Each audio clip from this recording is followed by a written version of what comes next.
son an be gweng tiam an be ping ge me jan men pan gur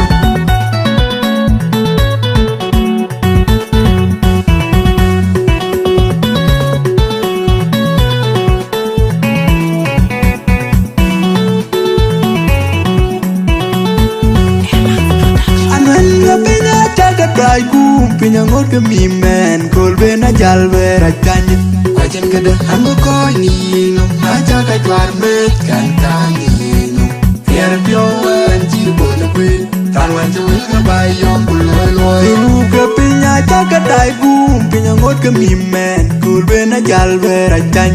kwa chen ke de an ko ni no na cha ka twar me kan ta ni no yer bio an ji bo na kwe Anan la pinya chaga dai kum pinya ngot ke mi men kol be na jal be ra kan kwa chen ke de am ko ni no na chaga twar me kan ta ni no yer pyo an ji bo de queen tan wan ju le ba yong bu lo lo alwel mwan jang ju kun wel ye pinya ne ra ni wer pin go ko jirin ku yitel bu na chaga be ko wel am wo tel be ne ra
Dai kum pinya ngot ke mi men kol be na jal be ra kan kwa chen ke de an ko ni no na cha ka twar me kan ta ni no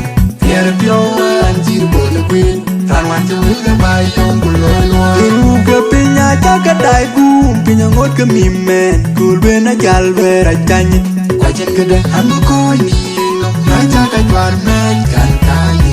no yer pyo an ji bo le queen Anan la pinya chaga dai kum pinya ngot ke mi men kol be na jal be ra kan kwa chen ke de am ko ni no na chaga twar me kan ta ni no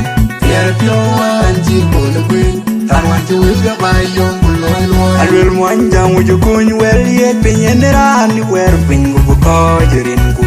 yitel bu na chaga be ko wel am wo ke le ra